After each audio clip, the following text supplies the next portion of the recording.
I have to say I haven't been to the conference in a couple years, and I hadn't realized that not being here has broken my heart. I woke up this morning and I thought, this is exactly where I'm supposed to be and where I want to be. And I woke up this morning and thought of Chris Grum. And I thought about what Chris Grum has taught me, about what it means to be fierce, and what it means to stay the course, and what it means to sometimes do the unpopular, but know that it's the right thing to do. And back when September 11th happened here, I was living in Massachusetts, and I had gone to bed early, or late rather, and I was so tired, so I turned off my computers and phones and everything. I just didn't want any noise. And I woke up and I hadn't known what had happened with the Twin Towers in DC. And there were about 15 voicemails when I finally turned my phone back on. And I had a ticket that day to go to New York on Amtrak. And everyone said, well, you're not going, right, et cetera. And then there was a message from Chris Grum. And she said, so I'm stuck in New Jersey, and I'll see you here, right? Because we have donor meetings. What? We have donor meetings? We're keeping the donor meetings? And so I couldn't get out that day, but I got out the next day, and I went to, in Springfield, Massachusetts, the Amtrak station, and had a body check to get on the train, and got to New York, and one person kept the meeting. One woman kept the meeting. Everybody else said no. And I remember we met at this Starbucks, and you could still see the smoke coming up from the ground. And she said, so tell me about the Women's Funding Network. I just want to get my mind off this. Her husband worked in high finance. And she said, so just tell me. And I remember taking the packet, and I just dropped it, and I said, yeah, well, we'll probably get to that. Why did you keep this meeting? And she said, and pointed behind us, and she said, because I'm done with that.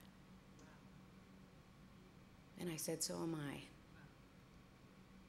So Chris Grum taught me what it means to not make excuses, and to not find ways out, or to not give yourself a trap door for why you can't raise money, why you can't open a door for another woman to be with us. And what I know about this work, in listening to Anna DeVere Smith last night, is that there is no doubt this is a watershed moment. None of us are surprised now by it. You know how long we've been working for it. And thank goodness everyone's finally getting it, right? But what does it mean when people start finally getting it? What does it mean for a movement when it starts to make sense to other people? Because there's an identity that happens around this work when you're always on the fringe, when you're always trying to explain what you're doing, when you're always justifying why women and girls are not liabilities, but in fact assets and solutions. And we might not have to be on the defensive posture any longer. And we might not have to over-explain ourselves. And so what's it going to mean for this movement? What's the heart and soul of it now going to look like and be? And for me, it's about keeping it honest first and foremost. We can't start going to center because center's happy to have us there. We have to keep the people coming in really honest about what this work is and what it looks like, and that this is about justice at its core. This isn't about service. This isn't about making anybody feel better. I'm happy if they feel better about themselves while they're doing it, but this is about justice.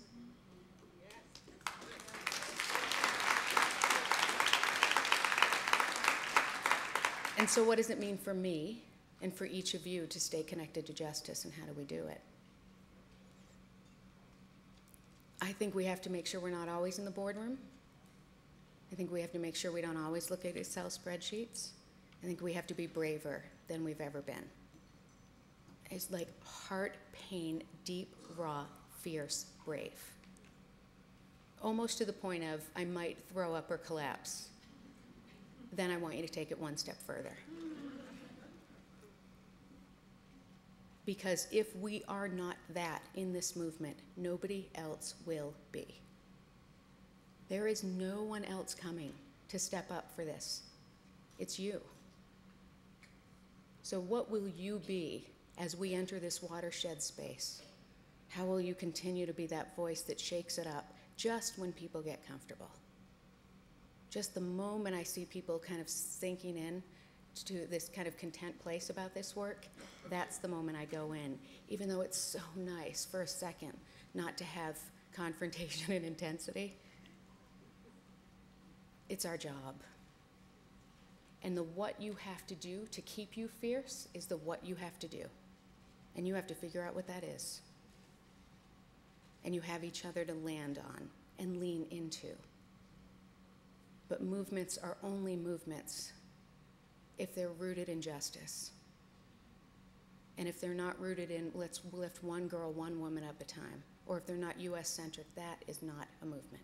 This is about collective, deep justice, transformative change, and you're the ones who are going to move it.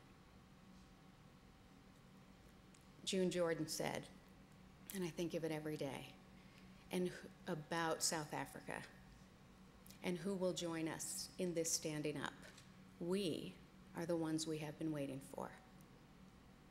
So don't do what I did and stay away and break your own heart. Thank you.